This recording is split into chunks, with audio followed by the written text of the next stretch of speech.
اللہ الرحمن الرحیم رب العالمین وسلام علی سید الانبیاء والمرسلین وعلی آلہ الکرام و اصحابہ العظام اجمعین۔ ناظرین، نبی اکرم رسول محتشم صلی اللہ علیہ وآلہ وسلم کے حیات ظاہری کے آخری ایام ہیں۔ سیدۃ النساء اہل الجنہ حضرت فاطمۃ الزہراء رضی اللہ تعالی عنہا اپنے دونوں شہزادوں حضرت امام حسن اور حضرت امام حسین کو لے کر نبی اکرم صلی اللہ علیہ وسلم کی خدمت میں حاضر ہوتی ہیں اور عرض کرتی ہیں، بابا اپنے ان دونوں بیٹوں کو کچھ عطا فرمائیے۔ ناظرین، ویسے تو ان شہزادوں اور حسنین کریمین کی ساری زندگی نبی اکرم صلی اللہ علیہ وآلہ وسلم کی عنایات اور نوازشات سے مزین اور منور ہے، لیکن اس خاص موقع پر آپ صلی اللہ علیہ وسلم نے جو چیز عطا فرمائی وہ تاریخ میں اپنی جگہ معتبر اور ایک ممتاز مقام رکھتی ہے۔ آپ صلی اللہ علیہ وسلم نے فرمایا کہ میں حسن کو اپنی ہیبت اور سرداری دیتا ہوں اور حسین کو سخاوت اور شجاعت عطا کرتا ہوں۔ بلا شبہ واقعہ کربلا اپنے پہلو میں بہت سے عنوانات رکھتا ہے، لیکن ہماری ایک یہ بھی محرومی ہے کہ ہم اس واقعہ میں اس قدر منہمک ہو گئے کہ ہم نے حضرت امام علی مقام کی حیات کے بقیہ 56 سال ان سے جو روشنی اور رہنمائی حاصل کرنا تھی، اس سے شاید ہم وقتی طور پر کچھ نظروں کو اوجھل کر بیٹھے۔ بلا شبہ حضرت امام علی مقام کی زندگی سخاوت، شجاعت، ایمان و ایقان اور علم و فضل کے ولولوں سے منور نظر آتی ہے، اور جہاں علم ہو، فضل ہو، ایثار ہو، سخاوت ہو، شجاعت ہو، وہاں یقیناً رواداری کے سوتے پھوٹتے نہ صرف پھوٹتے ہیں بلکہ اس سے بہت سی روشنیاں آگے کی طرف پڑتی ہیں۔ محرم الحرام میں رواداری کس انداز میں ہمیں حاصل کرنا ہے، اس پر گفتگو کے لیے آج ہمارے درمیان تشریف فرما ہیں سید محمد حبیب عرفانی۔ آپ علمی اور دینی حلقوں کی ممتاز شخصیت ہیں اور ایک بہت بڑے ورثے کے امین ہیں۔ بہت شکریہ سید صاحب، آپ نے ہمیں ٹائم دیا۔ ماہ محرم الحرام نے حضرت امام علی مقام کی شخصیت اور آپ کی جو حیات و تعلیمات ہے وہ ہمیں کیا سبق عطا کرتی ہے؟ ڈاکٹر صاحب، حضرت امام علی مقام رضی اللہ تعالی عنہ ایک ان کا نسب کا کہ نبی کریم صلی اللہ علیہ وآلہ وبارک وسلم کے نواسے، اور یہ بھی ارشاد نبی کریم صلی اللہ علیہ وآلہ وبارک وسلم کا کہ حسین مجھ سے اور میں حسین سے ہوں۔ آپ کی شخصیت ایک واقعے میں بہت نمایاں ہو کے سامنے آتی ہے کہ جس میں شہزادگان امامین کریمین وضو فرما رہے تھے اور ایک شخص اور بھی وضو کر رہا تھا، تو اس سے وضو میں غلطی ہوئی، تو بجائے اس کے کہ اس کو اس کی غلطی بتاتے، اس سے یہ بات کہی کہ آپ ذرا ہمارا دونوں کا وضو دیکھیں کہ ہم دونوں کہیں غلطی تو نہیں کر رہے وضو میں۔ سبحان اللہ۔ تو جب ان صاحب نے انہیں وضو کرتے ہوئے دیکھا تو ان کا شکریہ ادا کیا کہ آپ نے مجھے میری غلطی اس انداز میں سامنے لائے ہیں کہ مجھے شرمندگی بھی نہیں ہوئی۔ یعنی جو قرآن کا فرمان ہے کہ ادعو الی سبیل ربک بالحکمہ، کہ دین کی طرف حکمت کے ساتھ بلاؤ۔ یعنی یہاں سے ہم یہ آپ سے رہنمائی چاہیں گے کہ آج جب ہم دیکھتے ہیں کہ تناؤ ہے، کہیں بہت نچلی سطح پر مسلکی خلفشار ہے، کہیں فرقہ واریت ہے، تو امام علی مقام کا پہلا درس ہمارے لیے تو پھر یہی ہوا کہ دین کے امور لوگوں تک پہنچانے میں آپ حکمت، فراست، وزڈم اور رواداری کا مظاہرہ کریں جی، نہ کہ اس میں تناؤ اور کھچاؤ ہو۔ یقیناً، لیکن اس کے ساتھ حضرت امام کی جو حیات مبارک ہے، اور خاص طور پر محرم کے حوالے سے یہ پروگرام ہے، اور واقعہ کربلا میں اس میں ایک یہ درس بھی ہے کہ جو کوئی غلط ہے، جہاں کہیں کوتاہی ہے، جہاں کہیں دین اسلام کے خلاف کوئی بات ہے، وعدے کی پاسداری نہیں ہے، دین اسلام کے احکامات پر عمل نہیں ہے،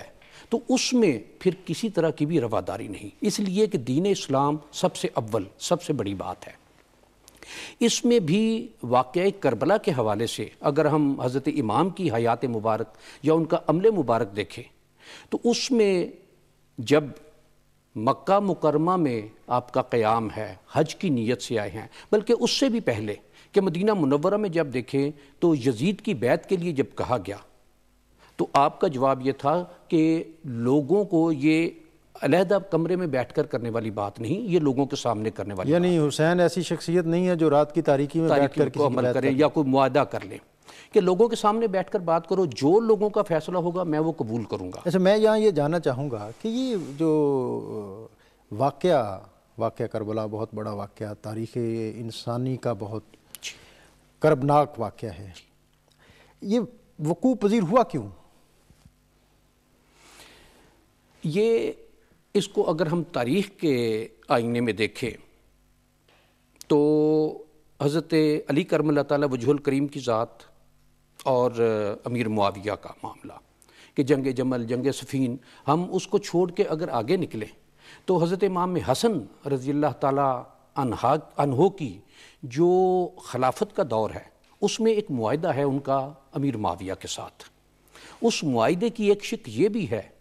کہ امیر معاویہ اپنے بعد کسی کو نامزد نہیں کریں گے حکومت کے لیے، اور اس میں اس معاہدے کے بعد حضرت امام حسن رضی اللہ تعالیٰ عنہ نے خلافت سے دستبرداری یعنی جو آپ جو فرما رہے ہیں، یعنی اس سے میں یہ اخذ کر رہا ہوں کہ جو ایک دین اسلام کی جمہوری اور شورائی اسپرٹ ہے جی وہ یعنی اس میں متاثر ہو رہی ہے، کہ جس طرح نبی اکرم صلی اللہ علیہ وسلم کے بعد حضرت ابوبکر صدیق خلیفہ بنے، حضرت ابوبکر صدیق نے اپنے بعد اپنے کسی بیٹے یا اپنے خاندان کے کسی فرد کو خلیفہ نامزد نہیں کیا، حضرت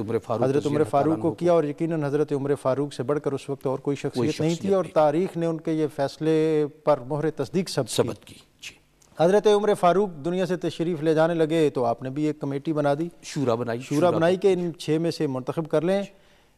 میرا بیٹا اس کا ممبر نہیں ہوگا اور نہ وہ خلافت کا امیدوار ہوگا اور نہ اس کو خلافت دی جائے گی۔ میرا خیال یہ ہے کہ اس میں ممبر وہ ہیں لیکن خلافت کے امیدوار نہیں ہیں، ٹھیک ہے، ان کاسٹنگ ووٹ اگر 3 ادھر ہوں 3 ادھر ہوں تو ان کا ووٹ، اور اسی طرح حضرت عثمان اور حضرت علی، یعنی یہ تاریخ کا ایک ٹرننگ پوائنٹ ہے کہ جس میں یعنی یہ شاید تاریخ اسلام یہاں سے ایک بہت بڑا موڑ لیا، اور اس مرحلے پر، اس موقع پر جی حضرت امام علی مقام جی اگر آپ چاہتے تو مدینہ منورہ میں محصور ہو کے بھی اپنا ٹائم گزار سکتے تھے۔ اس میں یہ دیکھیے تاریخی طور پر کہ جب حضرت امام مکہ مکرمہ میں تشریف لائے ہیں اور 8 ذی الحج کو جب وہاں سے قصد کا ارادہ کیا تو بہت سے لوگوں نے روکا، ان میں حضرت عبداللہ بن زبیر رضی اللہ تعالیٰ عنہ، عبداللہ بن عباس رضی اللہ تعالیٰ عنہما جیسی بھی قدور شخصیات، لیکن یہ بات ارشاد فرمائی کہ میں نے اپنے والد سے یہ بات سنا ہے کہ ایک مینڈا مکہ کی خانہ کعبہ کی حرمت کی پامالی کا باعث بنے گا تو میں وہ مینڈا نہیں بننا چاہتا۔ یقیناً اس ارشاد مبارک سے ایک بات سمجھ میں آتی ہے کہ اور بعد کے واقعات میں بھی جس طرح ہوا کہ یزید نے جس طرح سے مکہ مکرمہ اور مدینہ منورہ پر حملہ کروایا، وہاں تباہیاں پھیلائیں، 3 دن تک لشکر کو مدینہ منورہ کو لوٹنے کا حکم دیا، اسی طرح اس کا بعد میں جس طرح مکہ مکرمہ پر منجنیق سے پتھر بازی کی گئی، سنگ باری کی گئی، آتش بازی کی گئی،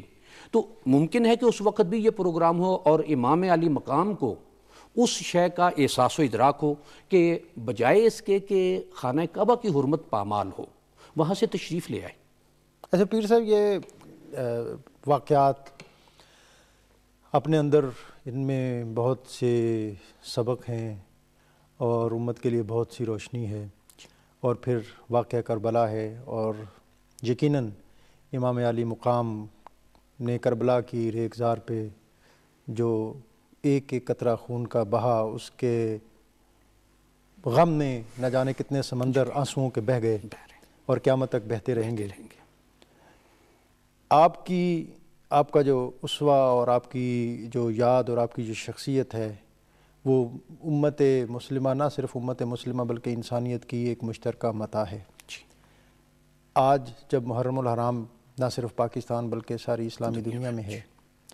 تو اس میں مسلمان جو ہیں ان کو موجودہ تناظر میں، جدید عصری حالات میں کس انداز میں آپ کے اسوہ سے سبق حاصل کرنا چاہیے اور کس انداز میں ان کی یاد کو منانا چاہیے؟ ڈاکٹر صاحب، یہ شاید تاریخ کا واحد واقعہ ہے کہ جس میں فاتح جو ہے وہ ملعون ہوا